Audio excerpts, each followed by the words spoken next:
तो बिहार से जुड़ी हर हलचल आपको पहुंचा रहे हैं। आरजेडी ने इस हवाले से ट्वीट भी किया है। नीतीश कुमार ने सरकार जाने के डर से हजारों की तादाद में पुलिस को तेजस्वी यादव की रिहाइशगाह पर भेज दिया और चारों तरफ से तेजस्वी यादव की रिहाइशगाह को घेर लिया गया है। ये किसी भी तरह से किसी भी बहाने रिहाइशगाह के अंदर घर के अंदर घुसकर एमएलए के साथ नाखुशगवार वाकया करना चाहते थे। बिहार की आवाम नीतीश कुमार और पुलिस की हरकतें देख रही है। याद रहे, हम डरने और झुकने वालों में से नहीं हैं। ये नजरियात की लड़ाई है और हम इसे लड़ेंगे और जीतेंगे, क्योंकि बिहार की इंसाफ पसंद आवाम इस पुलिसिया जुल्म की मुखालफत करती रहेगी।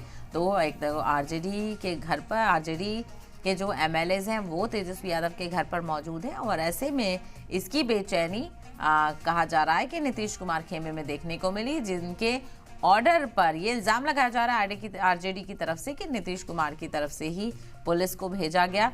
हालांकि शिकायत मिली थी, शिकायत की गई थी एक एमएलए के बड़े भाई की तरफ से, उसके बाद पुलिस पहुंची थी, लेकिन काफी बड़ी तादाद में पुलिस फोर्स को देखकर आरजेडी ने कहा है कि हम झुकने वाले नहीं हैं, हम डरने वाले नहीं हैं, हम लड़ाई को जारी रखेंगे।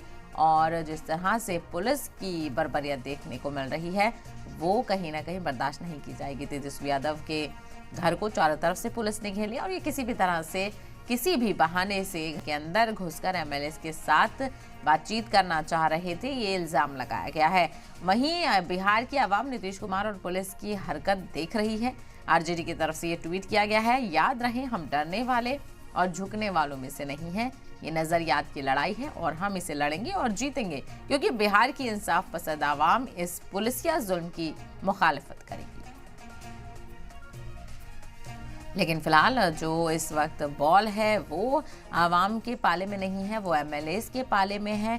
और ऐसे में देखना बेहद अहम होगा कि आज फ्लोर टेस्ट में क्या कुछ होता है। क्या नीतीश कुमार यहाँ पर कामयाब होते हैं, अक्सरियत साबित वो कर पाते हैं, तो दूसरी तरफ आरजेडी कहीं कुछ खेला तो नहीं कर जाएगी। ये देखना बेहद अहम होगा।